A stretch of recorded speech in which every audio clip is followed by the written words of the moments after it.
Story house tales presents पुरानी किताब का रहस्य। अजय एक इतिहास का रिसर्च स्कॉलर था। उसे प्राचीन रहस्यमयी वस्तुएं खोजने और पुरानी किताबों का शौक था। एक दिन वह राजस्थान की एक पुरानी हवेली जैसी लाइब्रेरी में पहुंचा। वहां मकड़ी के जालों और धूल के बीच उसे लकड़ी के डिब्बे में बंद एक काली चमड़े की मोटी किताब मिली। किताब पर कोई नाम नहीं लिखा था, सिर्फ सुनहरे अक्षरों में एक प्रतीक बना था, आधा चांद और उसके बीच लाल आंख। लाइब्रेरी के मालिक ने चेतावनी दी, यह किताब सेल के लिए नहीं है, इसे वापस रख दो। लेकिन अजय जिज्ञासा और अहंकार के कारण उसे अपने बैग में डाल लाया। लाइब्रेरियन को पता था मगर उसने कुछ नहीं कहा। रात को उसने जब किताब खोली तो पहले पन्ने पर लिखा मिला, यह ज्ञान और शक्ति की कुंजी है, परंतु हर उत्तर की कीमत एक बलि होगी। अजय हंस पड़ा। उसे लगा ये बस डराने के लिए लिखा गया है। लेकिन जैसे ही उसने किताब को और खोला, पन्ने अपने आप पलटने लगे और उसके सामने उसकी जिंदगी का एक रहस्य उभर आया। बचपन में उसकी बहन की रहस्यमयी मौत। किताब में लिखा था, तुम्हें सच जानना है तो एक नाम लिखो और वह इंसान हमेशा के लिए तुम्हारे रास्ते से हट जाएगा। अजय सन्न रह गया। क्या सच में यह किताब किसी की किस्मत बदल सकती थी? जिज्ञासा और गुस्से में अजय ने अपने कॉलेज के प्रोफेसर का नाम लिख दिया, जिसने उसे हमेशा अपमानित किया था। अगले दिन खबर आई, प्रोफेसर की मौत हार्ट अटैक से हो गई।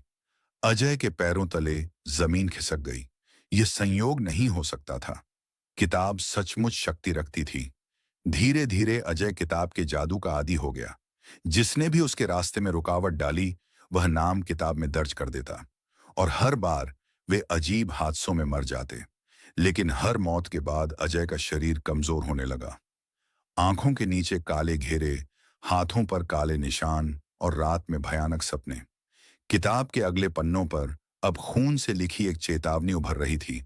हर आत्मा की कीमत तुम्हारे जीवन से चुकानी होगी। एक रात जब अजय किताब को खत्म करने ही वाला था, तो उसने देखा कि किताब के अंतिम पन्ने पर उसका ही नाम लिखा हुआ था। वह घबरा गया। किताब जमीन पर गिराई, लेकिन वह खुद हवा में तैरकर वापस मेज पर आ गई। फुसफुसाहट गूंजी। तुमने कई आत्माओं को बलि बना दिया, अब तुम्हारी बारी है। अजय समझ गया कि यह किताब सिर्फ उपयोगकर्ता को इस्तेमाल करके अंत में उसे निगल लेती है। अजय ने हिम्मत जुटाई। उसने कमरे में चारों ओर नमक का घेरा बनाया, दीपक जलाया और किताब को बीच में रखकर मंत्र पढ़ने लगा, जो उसने एक पुरानी पांडुलिपि से सीखा था। किताब जोर जोर से कांपने लगी। पन्ने अपने आप फटने लगे और किताब से काली धुंध निकलकर अजय को घेरने लगी। अजय चिल्लाया, तुम्हारी शक्ति मेरे लालच से बड़ी है, लेकिन अब मैं इसे खत्म कर दूंगा। उसने जलते दीपक को किताब पर उलट दिया। किताब आग पकड़कर जलने लगी। चीखों की आवाज कमरे में गूंज उठी। आग बुझने के बाद सिर्फ राख बची थी। अजय बेहोश हो गया। सुबह जब वह उठा तो उसने पाया कि उसके शरीर से काले निशान मिट चुके हैं। वह जिंदा था, लेकिन थकान से टूटा हुआ। उसने राख को इकट्ठा करके गहरे जंगल में दबा दिया और कसम खाई कि अब कभी लालच उसे नियंत्रित नहीं करेगा। और जब वह जाने लगा तो हवा में हल्की सी फुसफुसाहट गूंजी। किताब कभी नहीं मरती, बस अगली आत्मा का इंतजार करती है। अजय बच जाता है, लेकिन किताब की आत्मा खत्म नहीं होती। कहानी बंद भी हो जाती है और एक रहस्य भी छोड़ जाती है।